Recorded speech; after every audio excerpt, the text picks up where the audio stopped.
이스라엘 자손들이 온전히 바친 물건으로 말미암아 범죄하였으니 이는 유다 지파 세라의 증손 삽디의 손자 갈미의 아들 아간이 온전히 바친 물건을 가졌음이라. 야훼께서 이스라엘 자손에게 진노하시니라. 여호수아가 여리고에서 사람을 베델 동쪽 벳아웬 곁에 있는 아이로 보내며 그들에게 말하여 이르되 올라가서 그 땅을 정탐하라 하매 그 사람들이 올라가서 아이를 정탐하고 여호수아에게로 돌아와 그에게 이르되 백성을 다 올라가게 하지 말고 2-3천 명만 올라가서 아이를 치게 하소서. 그들은 소수이니 모든 백성을 그리로 보내어 수고롭게 하지 마소서 하므로 백성 중 3천 명쯤 그리로 올라갔다가 아이 사람 앞에서 도망하니 아이 사람이 그들을 36명쯤 쳐 죽이고 성문 앞에서부터 스바림까지 쫓아가 내려가는 비탈에서 쳤으므로 백성의 마음이 녹아 물같이 된지라. 아멘. 오늘 말씀의 제목을 한번 따라 하실까요? 하나님과 함께 싸우라. 우리나라 2002년 월드컵 때에 우리나라 대표팀 감독을 했던 이 거스 히딩크 감독이 자기 자서전에 이런 글을 남겼습니다. 제가 예전에 읽어드린 적이 있는 것 같은데 한 번 더 읽어드립니다. 축구는 실패투성이 게임이다. 골을 만들어내기 위해서 수많은 드리블과 패스를 시도하다 한두 골로 승부를 결정짓는 경기다. 그 숱한 시도들은 많은 경우 실패한다. 따라서 축구는 실패를 컨트롤하는 경기라고 할 수 있다. 정확한 슈팅을 날리고 정확한 패스를 하는 게 중요하지만 부정확한 경우가 훨씬 많다. 축구에서는 한 번의 실패보다 한 번의 성공을 위해 얼마나 많은 시도를 했느냐가 훨씬 더 중요하다. 실패는 얼마든지 있을 수 있기 때문이다. 자, 축구는 실패를 컨트롤하는 경기다라고 이야기를 했습니다. 우리 인생도 마찬가지 아니겠습니까? 계획하는 일이 되지 않을 때가 있고요. 원하는 일이 이루어지지 않을 때가 있어요. 그때 중요한 것이 무엇입니까? 그것을 컨트롤하는 거예요. 실패 가운데 낙심하고 좌절하고 주저앉아 있는 것이 아니라 그 실패를 딛고 일어나서 실패를 디딤돌로 삼아 성공과 승리를 향해서 나아가는 것입니다. 여러분, 하나님을 믿는 사람은 넘어지지 않는 사람이 아니에요. 넘어졌을 때에 잘 일어서는 사람인 것입니다. 그게 믿음의 사람이에요. 오늘 본문에 나오는 여호수아와 이스라엘 백성들은 큰 실패를 경험했습니다. 약속의 땅 가나안으로 들어가는 첫 번째 관문이었던 여리고성 전투에서는 하나님의 말씀대로 순종했을 때에 하나님이 주신 놀라운 승리를 경험했어요. 그 견고한 성이 무너졌습니다. 그런데 그 다음 성, 아이성 전투 때는 쓰라림 패배를 경험하죠. 7장 4절과 5절입니다. 백성 중 3천 명쯤 그리로 올라갔다가 아이 사람 앞에서 도망하니 아이 사람이 그들을 36명쯤 쳐 죽이고 성문 앞에서부터 스바림까지 쫓아가 내려가는 비탈에서 쳤으므로 백성의 마음이 녹아 물같이 된지라. 자신 있게 싸우러 나갔다가 참담한 패배를 당한 거예요. 백성들의 마음이 녹아서 물같이 되었다. 얼마나 놀라고 절망했는지를 보여주는 표현 아닙니까? 근데 정말 다행스러운 것은 이들이 그 실패를 컨트롤했다는 거예요. 그들 스스로 한 것이 아니라 하나님께서 하도록 하신 것이죠. 실패를 딛고 일어서서 승리로 나갈 수 있도록 하나님께서 이끌어 주셨어요. 자, 우리가 이 실패를 컨트롤한다고 할 때에 가장 먼저 해야 될 것이 뭐겠습니까? 실패의 원인을 분석하는 거예요. 내가 왜 넘어졌을까? 내가 왜 실패했을까? 이 원인을 분석하는 것입니다. 자, 이스라엘이 실패한 원인 첫 번째, 아간의 죄 때문이었죠. 11절과 12절입니다. 이스라엘이 범죄하여 내가 그들에게 명령한 나의 언약을 어겼으며 또한 그들이 온전히 바친 물건을 가져가고 도둑질하며 속이고 그것을 그들의 물건 가운데에 두었느니라. 그러므로 이스라엘 자손들이 그들의 원수 앞에 능히 맞서지 못하고 그 앞에서 돌아섰나니. 하나님께서 실패의 원인에 대해서 정확하게 지적을 하시는 거예요. 여리고에서 탈취한 물건들은 개인이 가지면 안 되고 하나님께 바쳐야만 했는데 그것이 하나님의 명령이었잖아요. 근데 이 아간이 시날산의 외투 한 벌, 부들부들한 명품 코트였던 것 같아요. 거기에 그냥 마음이 혹 넘어가가지고 그것과 금덩어리, 은덩어리를 개인적으로 빼돌린 것이죠. 말씀에 불순종한 아간 한 사람의 죄 때문에 이스라엘 전체가 패배한 거예요. 아간 한 사람 때문에 이스라엘이 피해를 본 것입니다. 요즘도 그런 일이 있잖아요. 한 사람의 죄 때문에 또는 소수의 사람들 때문에 전체가 피해를 입는 거예요. 공동체가 힘들어지고 많은 사람들이 아픔을 겪게 되는 경우가 있는 것이죠. 자, 그리고 이스라엘이 실패한 원인 두 번째 이유는 승리 뒤에 찾아온 교만 때문이었습니다. 3절이죠. 여호수아에게로 돌아와 그에게 이르되 백성을 다 올라가게 하지 말고 2-3천 명만 올라가서 아이를 치게 하소서. 그들은 소수이니 모든 백성을 그리로 보내어 수고롭게 하지 마소서. 아이성을 정탐하고 돌아온 사람들이 하는 말이죠. 아이성은 함락하기 쉬운 성입니다. 아유, 여리고에 비하면 뭐 요새 애들 말로 껌입니다. 전부 다 올라갈 필요 없습니다. 2-3천 명만 올라가도 충분합니다. 자만하고 방심한 것이죠. 자, 여러분, 바로 얼마 전까지 여리고성 앞에서 두려워하면서 하나님을 의지했던 사람들이에요. 여리고성을 함락시킨 것이 자신들의 힘으로 한 게 아닌데 하나님이 주신 전적인 하나님의 은혜인데 자신들의 힘으로 뭔가 할 수 있다라고 지금 생각하고 있는 거예요. 교만이죠. 여러분, 이처럼 교만이 쉽게 찾아옵니다.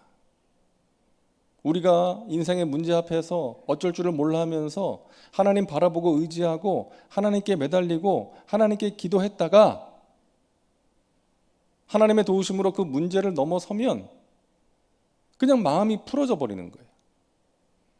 마음의 빗장이 풀려서 나도 모르는 사이에 방심하게 되고 교만이 싹트게 되는 거예요. 그래서 우리는 이 교만을 경계해야 됩니다. 교만은 패망의 선봉이요 거만한 마음은 넘어짐의 앞잡이니라. 이스라엘은 승리 뒤에 찾아온 교만 때문에 진 것입니다. 자, 세 번째 원인은 오늘 말씀의 제목인데요. 하나님과 함께 싸우지 않았기 때문이에요.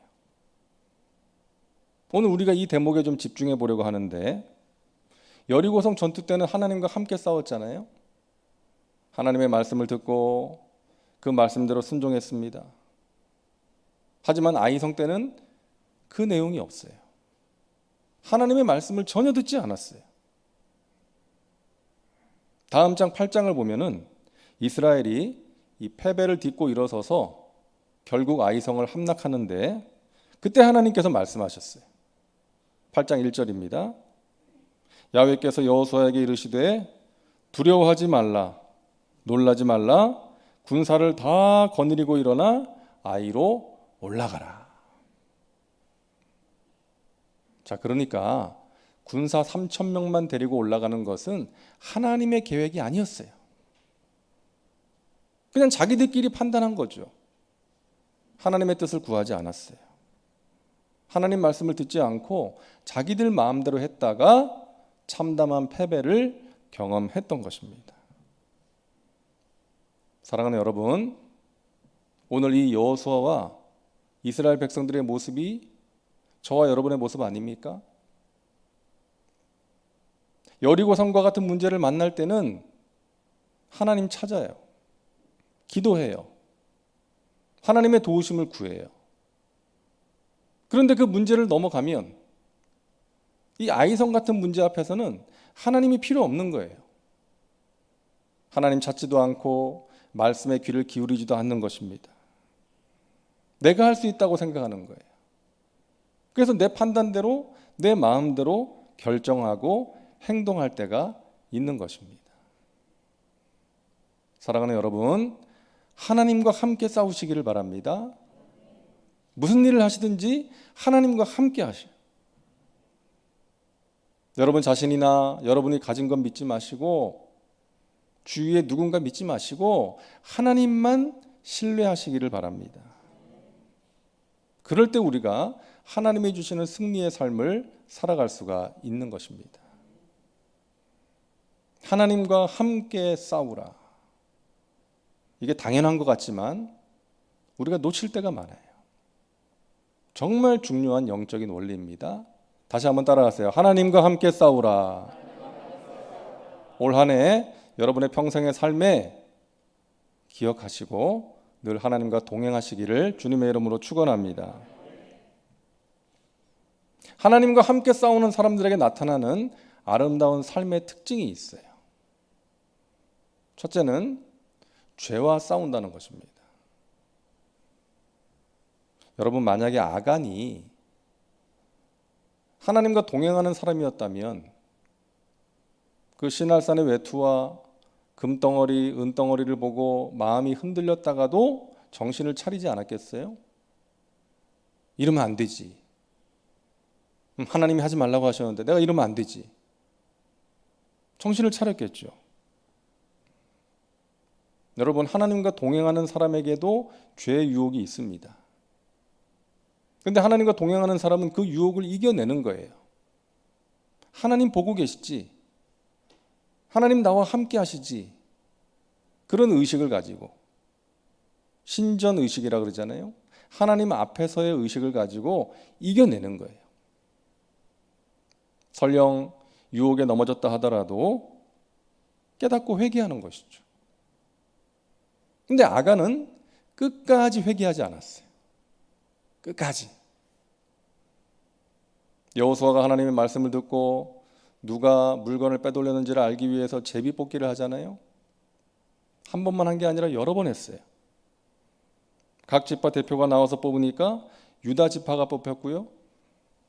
유다 지파 가운데서 또 제비를 뽑으니까 세라 족속이 뽑혔고요. 세라 족속 남자들을 대상으로 또 뽑았더니 삽디가 뽑혔어요. 삽디의 가족들을 대상으로 뽑으니까 삽디의 손자인 아간이 뽑힌 거예요. 저는 이 장면을 보면서 너무 안타까운 게 이렇게 계속 제비를 뽑을 때 아간이 자수를 해야죠. 손들고 나와야죠. 제가 잘못했습니다. 저의 죄 때문에 우리가 졌습니다. 용서해 주십시오. 근데 아간은 끝까지 자기 죄를 감추려고 한 거예요. 회개가 없었던 것입니다. 여러분, 필립 얀시라는 사람이 놀라운 하나님의 은혜라는 책에서 이렇게 말합니다. 영적인 성숙의 증거는 순결함의 정도가 아니라 자신의 불순함을 인식하는 데 있다. 바로 그 인식이 은혜의 문을 연다라고 말했습니다. 자신의 불순함을 인식하는 것이 영적 성숙의 증거다. 그 인식이 은혜의 문을 연다는 것이죠. 그래서 자신의 죄를 깨닫고 회개할 수 있다는 것이 여러분 너무나 귀한 은혜인 것입니다. 많은 사람들이 자신의 모습을 몰라요. 나에게 무슨 문제가 있는지를 모릅니다. 다른 사람들은 다 아는데 자기만 모르는 거예요.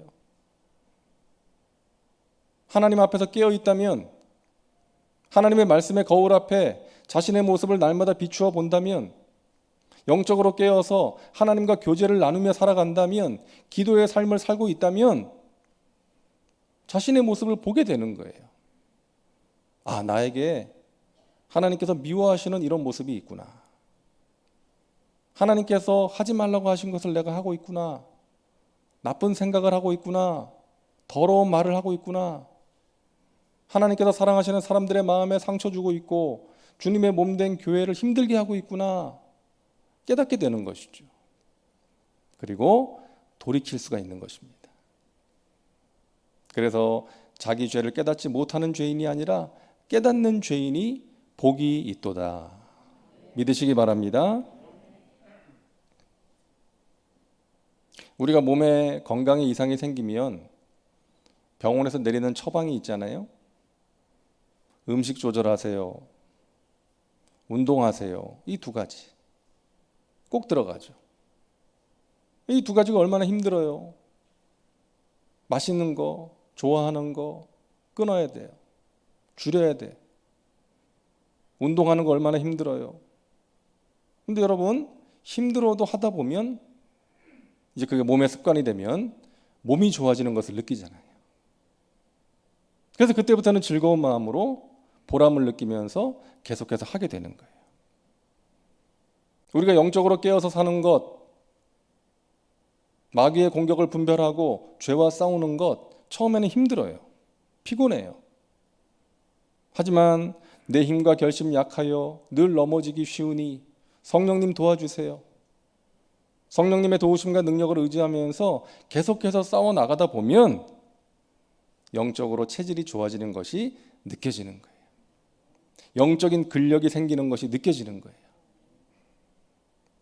사랑하는 여러분, 나이가 들어가면서 우리 몸의 근력은 빠져가지만 영적인 근력은 날마다 좋아져서 죄를 이기고 어려움을 이기고 승리의 삶을 살아가시기를 주님의 이름으로 축복합니다. 올 한 해 여러분 영적인 운동 열심히 하셔서 영적인 근력을 키우시기를 바랍니다. 하나님과 함께 싸우는 사람에게 나타나는 아름다운 모습 두 번째는요, 교만한 마음을 품지 않는다는 거예요. 이스라엘은 교만해서 실패했습니다. 아이성쯤이야 하다가 당한 거예요. 여러분, 이 교만은 하나님을 믿지 않고 나를 믿는 거예요. 자기 자신을 믿는 거예요. 내 머리를 믿어요. 내가 가진 것을 믿어요. 돈을 믿어요. 사람을 믿어요. 교만하게 되면 나타나는 현상이 뭔지 아시죠? 기도하지 않아요. 여러분, 기도하지 않아도 일이 잘 될 때가 있어요. 기도하지 않을 때 일이 곧바로 잘 안 되면 우리가 쉽게 깨달을 텐데, 기도를 하지 않고 사는데도 일이 잘 될 때가 있어요. 그때가 위험한 거예요. 계속해서 그렇게 살 수 있기 때문에, 하나님을 멀리할 수 있기 때문에 여러분 항상 깨어서 기도할 수 있다는 것이 너무나도 귀한 축복임을 믿으시기를 바랍니다. 예전에 어느 미국의 대학에서 실험을 했다 그러죠. 이 비커에다가 물을 조금 담고 거기다가 개구리 한 마리를 집어넣었어요. 그리고 밑에다가 알코올 램프에 불을 약하게 붙여가지고 그 물이 서서히 데워지게 했어요. 그 컵에는 뚜껑이 없어요. 개구리가 점프하면 언제든지 나갈 수 있어요. 근데 그 개구리가 어떻게 됐어요? 푹 삶아져서 죽었어요. 처음엔 그랬겠죠. 아이고 따뜻하니 좋다. 반신욕하는 기분으로 아이고 따뜻하네. 그러고 있다가 그 물이 자신을 죽일 정도로 뜨거워진 것을 모른 채 그 안에서 죽어버린 거예요. 여러분, 우리에게 주는 영적인 메시지가 있지 않습니까? 우리가 영적으로 깨어있지 못하면 이 세상의 것들에 파묻혀가지고 세상 재미에 빠져서 바쁘다는 핑계로 영적인 생명력을 잃어버릴 수 있는 거예요. 사랑하는 여러분, 항상 깨어서 기도하시기 바랍니다. 이 밤에 하나님께 나와 기도하는 여러분이 복된 사람임을 믿으시기를 바랍니다. 기도가 우리를 살립니다. 기도가 우리를 일으켜 세웁니다. 승리의 길로 인도합니다. 우리가 기도하면 하나님께서 일하시기 때문이에요. 기도할 때 마음을 지킬 수가 있는 것이죠. 우리 마음이 얼마나 연약합니까? 여자의 마음은 갈대와 같다 그랬는데 뭐 남자의 마음은 안 그런가요? 갈대같이 흔들릴 때가 많아요. 조금만 바람 불어도 흔들리잖아요. 두려워지잖아요. 불안해지고 우울해지고 괜히 섭섭하고 누군가가 미워지고 그 마음을 다스려야 되잖아요. 그래서 기도하라는 거예요. 염려할 시간에 기도하라. 감사함으로, 믿음으로. 그리하면 모든 지각에 뛰어난 하나님의 평강이 그리스도 예수 안에서 너희 마음과 생각을 지켜 주실 것이다. 바리새인과 세리의 비유를 우리 예수님 말씀하셨는데, 이 바리새인과 세리가 성전에 가서 하나님께 기도하잖아요. 바리새인이 기도하는 내용이 무엇입니까? 자기는 의롭다는 거예요. 나는 일주일에 2번 금식합니다. 당시에 바리새인들은 보통 1번 금식했는데 나는 2번 합니다. 소득의 11조를 정확히 드립니다. 나는 저 죄인, 저 세리와 같지 않음을 감사합니다. 이게 기도가 아니에요. 자기 의를 드러내고 자랑하는 거죠. 근데 세리는 뭐라 그래요? 얼굴을 들지도 못하고 푹 숙이고 가슴을 치면서 저는 죄인입니다. 예수님이 뭐라 그러세요? 이 2 사람 중에 누가 의롭다함을 받았겠느냐? 세리야. 세리. 여러분 수학 공식 중에요. 마이너스에 마이너스를 곱하면 플러스가 돼요. 왜 그러냐고 따지지 마세요. 저도 몰라요. 뭐 선생님이 그렇다고 하니까 그런 줄 아는 거죠. 마이너스 곱하기 마이너스는 플러스예요. 근데 마이너스에 플러스를 곱하면 마이너스가 돼. 우리 인간은 모두가 다 기본적으로 마이너스예요. 죄인이에요. 연약해요. 그걸 알고 하나님을 의지하면서 하나님 저는 아무것도 아닙니다. 저는 할 수 없습니다. 마이너스로 나가면 하나님께서 우리를 플러스로 만들어주세요. 근데 인간이 기본적으로 마이너스인데 자기 잘났다고 의롭다고 나 정도면 되지. 이 정도면 신앙생활 잘하는 거지. 예? 저런 사람도 있는데 이러면서 자기 의롭다고 생각하면 플러스를 거기다 곱해버리면 마이너스가 되는 거예요. 자신의 연약함을 알고 하나님, 저는 하나님 없이는 살 수 없습니다. 하나님의 은혜 아니면 살아갈 수 없습니다. 저는 죄인입니다. 주님 도와주십시오.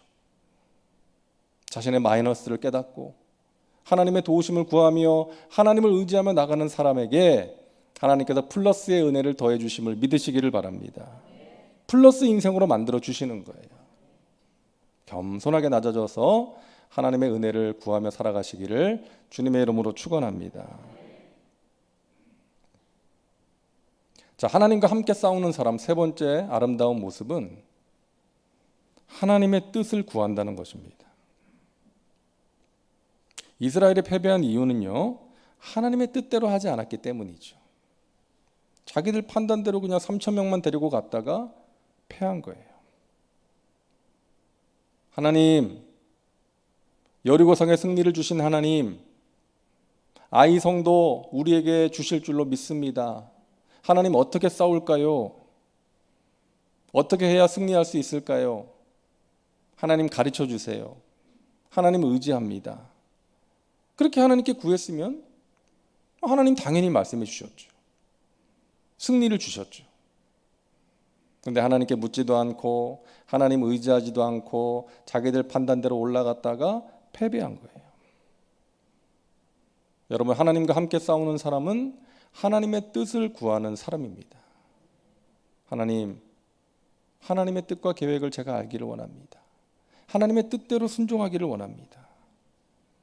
그 하나님의 뜻이 가장 좋은 것이라고 믿고 하나님의 그 뜻이 개인과 사랑하는 가족들의 삶에 또 주님의 몸된 교회 가운데 이루어지기를 구하는 거예요. 그런 사람에게 하나님께서 승리를 허락해 주시는 것이죠. 많은 사람들이 무언가를 결정할 때 사용하는 몇 가지 기준이 있습니다. 판단 기준이 있죠. 첫째는 자기 기분과 감정이에요. 자기 기분대로 말하고 행동하는 사람 있잖아요. 교회 가기 싫으면 안 가. 예배 드리기 싫으면 안 드려. 하기 싫으면 안 해. 그죠? 자기 기분과 감정. 둘째, 내게 이익인가 손해인가 이걸로 판단해요. 그래서 이익이 되면 하고 손해가 되면 안 하는 거죠. 세 번째 기준, 옳은가 그른가 이걸로 판단해요. 이 판단 기준을 가지고 많은 사람들이 바르게 살고 좋은 일을 하고 있어요. 근데 문제는 뭐예요? 내가 옳다고 생각했는데 나중에 보니까 아닐 때가 있는 거예요. 옳고 그름을 분명하게 판단할 수 있는 능력이 우리에게 없다는 거예요. 부족하다는 거예요. 그게 문제예요. 그래서 우리 믿음의 사람들이 가져야 될 판단 기준은 무엇입니까? 하나님의 뜻인가 아닌가 이것입니다. 하나님께서 기뻐하시는가 아닌가 이거예요. 다른 것들보다 상위에 두어야 될 판단 기준입니다. 하나님의 뜻인가 아닌가. 하나님의 뜻이면 내 기분과 감정이 따라주지 않아도 하는 거예요. 하나님의 뜻이면 손해를 보더라도 하는 것이죠. 믿으시기 바랍니다. 그게 믿음이에요. 내가 손해를 본다고 안 해? 하나님의 뜻인데. 하나님의 뜻이면 하는 거예요. 로마서 12장 2절 말씀처럼 하나님의 선하시고 기뻐하시고 온전하신 뜻이 무엇인지를 분별하면서 살아가는 것입니다. 여러분 굳이 분별하려고 노력하지 않아도 우리가 알 수 있는 하나님의 뜻이 있잖아요. 염려하는 것보다는 기도하는 것이 하나님의 뜻이죠. 불평하는 것보다는 감사하는 것이 하나님의 뜻입니다. 미워하는 것보다 사랑하는 것이 하나님의 뜻이에요. 예배 빠지는 것보다 예배 드리는 게 하나님의 뜻이고요. 전도 안 하는 것보다 전도하는 게 하나님의 뜻이죠. 이거는 행하면 돼요. 몰라서 문제가 아니라 행하지 않아서 문제인 것이죠. 그런가 하면 우리가 살다 보면 하나님의 구체적인 인도하심이 필요할 때가 있지 않습니까? 내가 어느 길로 가야 될까? 무엇을 선택해야 될까? 결정의 순간을 만날 때가 있어요. 그럴 때 지금까지 내가 해온 대로 내 경험을 의지해서 내 생각대로 또 주위의 몇몇 사람들의 말만 듣고 결정하는 것이 아니라 하나님의 뜻을 구하시기를 바랍니다. 우리가 지금까지 많이 그래왔잖아요. 그런 선택과 결정의 순간에 금식하면서 작정하고 기도하는 것이죠. 하나님, 제가 하나님의 뜻대로 하기를 원합니다. 내가 다 결정해 놓고 하나님 도와주세요 그러는 게 아니라 결정하기 전에 하나님의 뜻을 먼저 구하는 것입니다. 그리고 하나님께서 무엇을 기뻐하실까를 생각하는 것이죠. 제가 말씀드린 적이 있나요? 제가 터키에서 사역할 때 그 이스탄불 한인교회를 제가 섬겼는데 그 터키에 사는 이란인들이 모이는 교회가 있었습니다. 그 이란 사람들이 모이는 그 조그만 이제 세를 낸 공간에서 이제 세를 얻어가지고 이제 거기서 예배를 드리는데 그 이란인들을 대상으로 사역하는 우리 한국 선교사님이 있었거든요. 그 이분이 저를 찾아와가지고 좀 전도 행사를 하려고 하는데 자기네들 예배 처소가 너무 공간이 비좁아서 그날 하루만 한인교회를 좀 빌려서 할 수 있겠습니까? 그러더라고요. 토요일 오후에 한대요. 그때는 뭐 다른 게 없으니까 그렇게 하시라고 빌려드렸어요. 근데 문제가 생겼어요. 다음날 주일날 아침에 주방이 난리가 났어요. 우리 권사님들 집사님들이 이 중요한 밥솥을 태워 먹었다고. 그 매 주일마다 그 해외 한인 교회들은 이제 식사를 하거든요. 밥을 해가지고 하는데 그 밥솥을 태워놨다고 목사님 보시라고 이거 어떻게 하냐고. 저도 마음이 속상하더라고요. 그러니까 선교사님한테 연락을 했죠. 그랬더니 그 뭐 이란 사람들은 해먹는 음식 중에 거의 뭐 타기 직전까지 눌려가지고 하는 음식이 있다 그러더라고요. 냄비에다 막 이렇게 눌러붙게 해가지고 하는 음식이 있대요. 그거 하다가 태운 것 같다고. 좀 조심 좀 하지. 그래서 권사님, 집사님들이 목사님 다음부터 거기 빌려주지 마시라고. 저도 그렇게 생각했죠. 다음부터는 빌려주면 안 되겠구나. 근데 조금 있다가 제 안에 드는 생각이 하나님께서 기뻐하실까? 이런 생각이었어요. 뭐 오래 생각할 필요도 없죠. 하나님께서 기뻐하시는 게 아니라 마귀가 기뻐할 일이죠. 냄비 태워 먹었다고 교회 전도 행사 한다는데 안 빌려줘요? 냄비 하나 태워 먹었다고? 그래서 그 다음 주에 재직회 때 제가 성도님들한테 말씀드렸어요. 이러이러한 일이 있어서 그 이란인 교회에 이렇게 실수를 해가지고 이렇게 했는데 다들 이제 다음부터는 절대로 빌려주지 말라고 하시는데 저도 그러려고 그랬는데 하나님이 제 안에 이런 마음을 주셨습니다. 여러분 생각은 어떠시냐 그랬더니 뭐 당연히 다 저와 같은 생각을 가지신 거죠. 제가 생각이 짧았다고, 하나님께서 기뻐하시지 않는 생각을 했습니다. 그런 이야기를 하시는 거예요. 여러분, 우리가 살면서 이럴 때가 많아요. 하나님의 뜻이 아니라 내 기분대로, 내 감정대로, 내 눈에 보이는 대로 선택하고 결정할 때가 있다는 것입니다. 여러분, 하나님께서 기뻐하실까? 따라하세요. 하나님께서 기뻐하실까? 하나님의 뜻이 무엇일까? 이것이 저와 여러분의 가장 중요한 판단과 선택의 기준이 되시기를 주님의 이름으로 축복합니다. 그럴 때 우리의 삶이 훨씬 더 아름답고 복된 삶이 될 줄로 믿습니다.